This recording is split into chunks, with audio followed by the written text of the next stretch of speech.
Welcome back to the Banderpod, the artistic and awesome podcast of Bandersnatch Books. We're a small press publisher of treasures found off the beaten path for lovers of all that is good, true, and beautiful. I'm Annie Beth, and today I'm talking with Amanda Hebert Hughes about what inspired her to write her Why Does Mommy Say series. Amanda, welcome to the Banderpod. Thank you. It's exciting to be here. Well, let's start off with a little overview of the Why Does Mommy Say series. Now, you have your most recent book that's about to come out. So let's talk about your most recent book first, and then you can go back and give us some information about the original. Okay, sure. Sounds good. What is the premise of your second book in the series, Why Does Mommy Say Wait?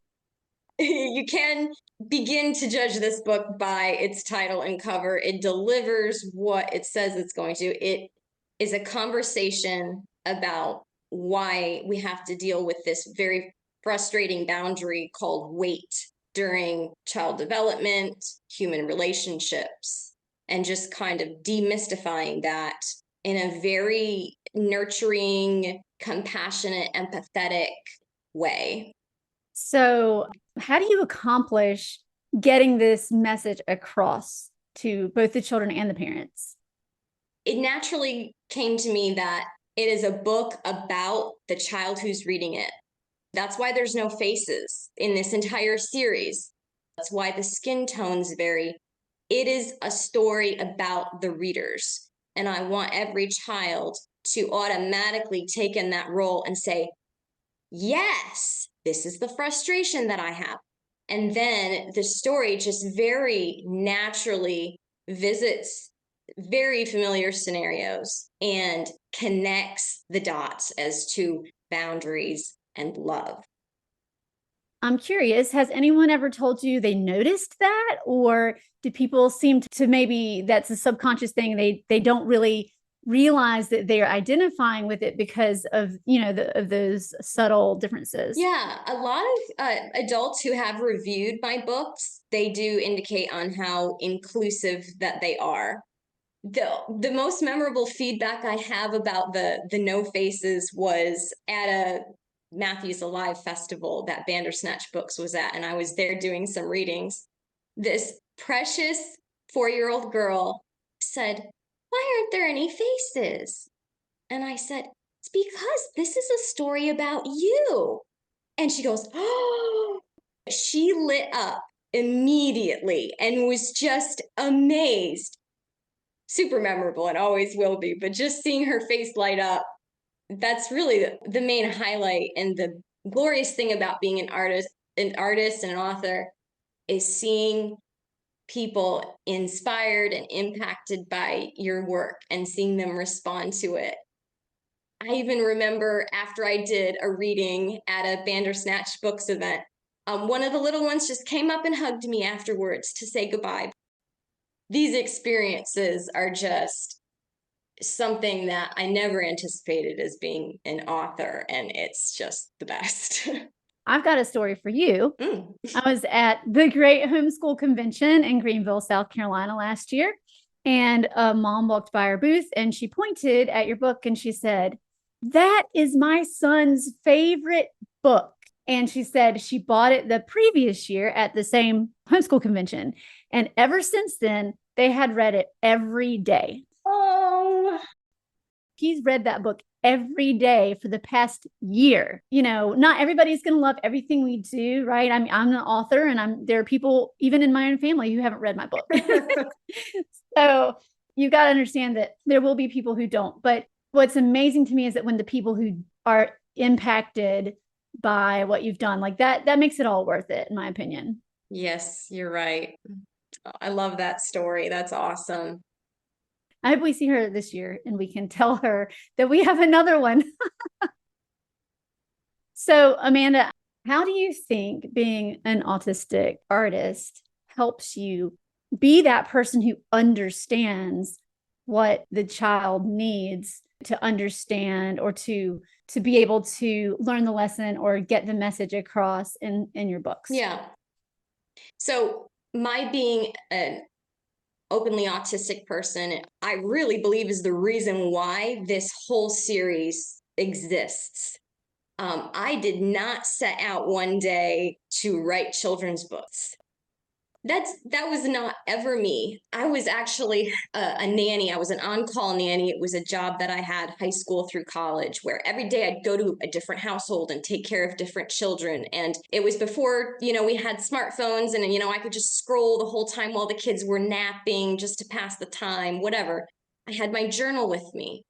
And I remember the house. I remember where I was. I remember the sweet little toddler I was watching that day. He was down for a nap, and I had my journal. And in that moment, in that pastime, I felt compelled to spell it out. I'm going to spell out why mommy says no to children. I'm going to connect those dots for them. And being an autistic person, one of the most important survival methods is translating human behavior consciously, because a lot of people naturally and subconsciously interpret human behavior and understand the implied meanings of things that are said, etc. But for me, it's very conscious. And so I saw the opportunity, because this is how my mind was already working. I had no idea I was autistic at the time. My brain was ticking like this. I didn't know I had an autistic brain. I'm a late diagnosis autistic person. But even then, I knew these little minds would really benefit from having these dots connected for them. And so it was really just kind of a natural overflow of my care for children and my work with children and my lived experience, really. So I've never really thought about this until just now, but to me, it seems there's a parallel between your visual art and your storytelling, in that your visual art is sensory gated art. And in the storytelling, there's also sensory gating, in that, like you said, you're connecting dots, you're focusing on the most important pieces and eliminating the distracting parts, or what could be distracting parts of the story. You're putting it as plainly and as relatably as possible. You're right. It's just another form of autistic bluntness, which really is a very efficient form of communication. I paint that way in sensory gated art, filtering it down to the core message. For autistic people, we have very brilliant working minds, but there's also a part of it where we're considering so many more possibilities of meanings. To me, it's very helpful and useful in communication to do that sensory gating. Yeah. So that's like, you have firsthand experience with how to do this, because you're not someone who is, trying to guess what might work, because this is your lived experience. And so you're passing that on to the children through your work. Yes. Yeah. So speaking of that, we mentioned there is another book that's the first in the series, and that's Why Does Mommy Say No? That's the one you were talking about when you were being a nanny, being inspired to write. So Why Does Mommy Say Wait is our most recent publication. And then Why Does Mommy Say No is the first in the series. And that was your story of inspiration for Why Does Mommy Say No? Yeah. But is there anything you'd like to say about the two as like a series, because they complement each other so well? They do. The word no is basically the most fundamental word connected to a boundary. That seemed to be the most obvious starting point. No defines boundary, period. I've even met some moms who, when they heard the title of my book, they say, well, I don't say no. I don't use the word no. And my immediate thought is, no is not a bad word. No is the communication of a boundary. And if it's a healthy boundary, no is not a bad word in that instance. I hope the book can not only help children, but also helps cheer on the parents. Like, it's okay for you to say no. That's a form of love. Boundaries are a form of love. So it's okay, mom. It's okay, dad. This is a natural form of love. And then the Why Does Mommy Say Wait? It's just, But yeah, they do work very well together. I highly recommend them because the more they all walk through unique scenarios where children often encounter these boundaries. It puts you there with the illustrations, and you're there, you're at the fair and you're having a picnic, and all these lovely scenes where the guard is down and you can talk about this topic and receive it and process it in a new way. And I think we've talked about this in relation to both your books and your art. There's something called universal design, and it's for buildings, usually homes, buildings. In universal design, an environment is designed to be accessible to anyone with disability. But the result is that it's accessible to everyone. Mm-hmm. And it's easier to navigate for everyone. Right. And so once again, another piece of this is that your books are like universal design, right? Mm-hmm. They're not intentionally said like this is only for children. This is only for autistic children. This is only for, well, no, it's like universal design. Yes. If it's good for this group of people, it's good for everyone, right? Exactly. Oh, I love that. I love how you said that's true, because even my paintings are being incorporated into the corporate universal design industry. How unsurprising that that overlaps even happening with my children's books, because my brain says, hey, that's helpful, that's helpful, that's helpful, that's helpful. I'm going to put it together, and here is the children's book series. That's so cool. Thank you for sharing that. You're welcome. It makes me think about the research that's coming out that neurodivergent brains, the things that work for them are things that actually work well for everyone. And so the things that neurodivergent brains are sensitive to or harmed by are actually harmful for everybody. And so we're kind of this very sensitive detectors to things that are helpful and things that are harmful. There's research by Ludmila Poslova, PhD, that's coming out this year called The Canary Code. And she says that neurodivergent brains are the canaries in the coal mine. They're the ones that are first disabled by toxic things and toxic environments, etc.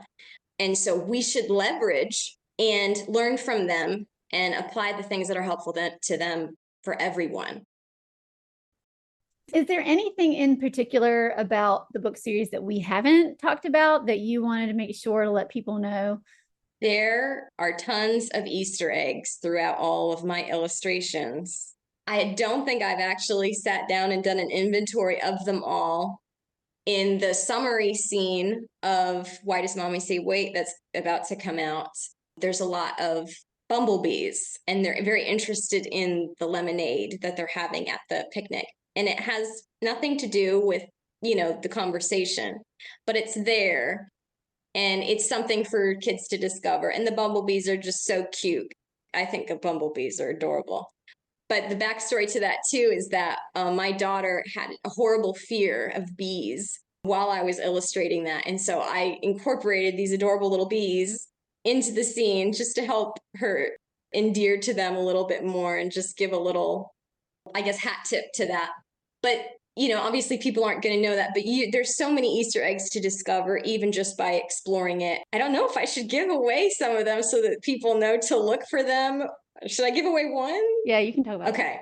So throughout the 4 scenes of Why Does Mommy Say Wait, each scene, there's 4, so each scene is a different season. So you'll notice that, the opening scene is one season. And then when we revisit that scene, so we go through 4 seasons.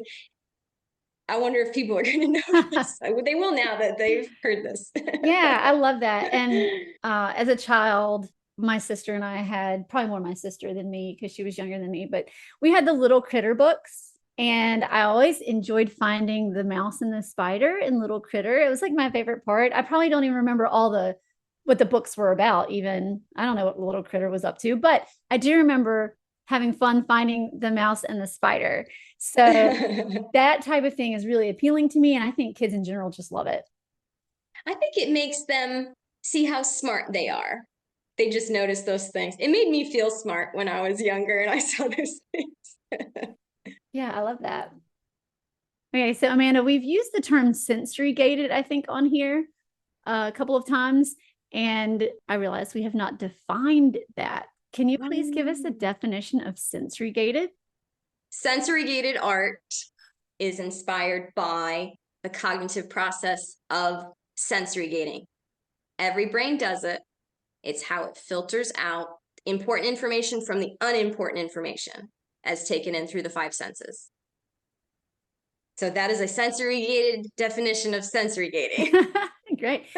So as you know, Bandersnatch Books publishes treasures that are found off the beaten path for lovers of all that is good, true, and beautiful. How do you see your books fitting into that mission?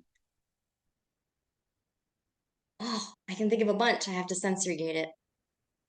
That's a great question. That's what one of the things I love about Bandersnatch Books is that mission, because in that is love is communication in different forms, in beautiful ways. And I think that truth and love delivered through things that are beautiful are more received by the soul and by the heart.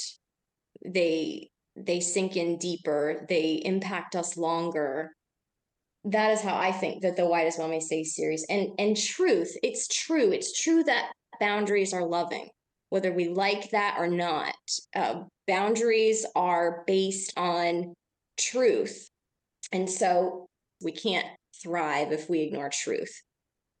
And not all things that are good for us are always fun or always feel good, but there's a deeper reason. All right, Amanda, just for fun, Okay. Are you a dog person or a cat person? I'm a dog person, for sure. I love dogs. Do you have any dogs? I do. I have 2 Yorkshire Terriers, and they are barely trained. They're 7 pounds each, so pick them up when they're misbehaving. It's terrible. It does make it easier when the dog is, pick upable and they're not 70 pounds and dragging you around. So they have to be small because I'm a pretty small person. So yeah, doggies don't always appreciate why mommy says no either, do they? No, they don't. They do. They need to read your book. You should try that with them. Or make a new one for dogs. All right. So what is, as an artist, because you are not just an author, you're a fine artist, what is your favorite color? My favorite color is actually white. I like white. And it's not just because it's color of a blank canvas and, all the possibilities. It's not like that. I think white it's an accent color. It's attention grabbing. It's neutral. It's clean. I just like white.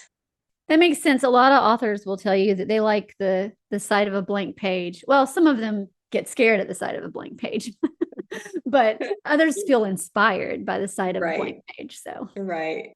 Well, that is great. We really appreciate having you on the podcast today. And I know, like we just mentioned, you have a lot of other things going on. So where else can we find you besides on the Bandersnatch Books online store? Sure. So my website is pretty easy to find, sensorygatedart.com, no spaces, sensorygatedart.com.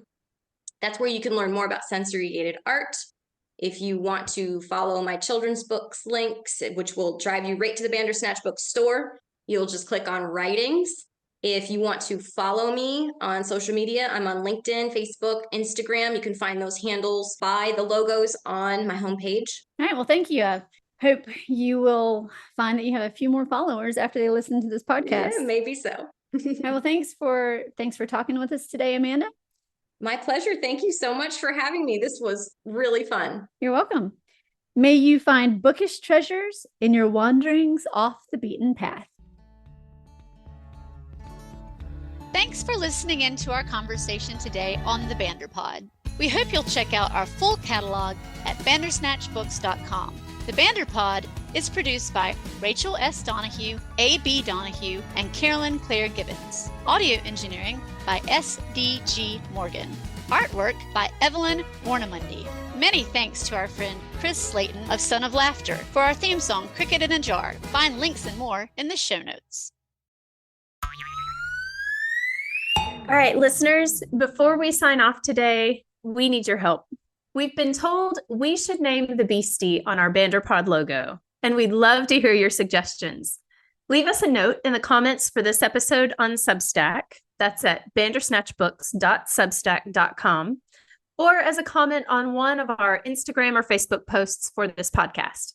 We're going to pick our favorites, and then we're going to do a poll letting you, our beloved readers and listeners, have the last word. In the meantime, may you find bookish treasures in your wanderings off the beaten path. Ta-ta!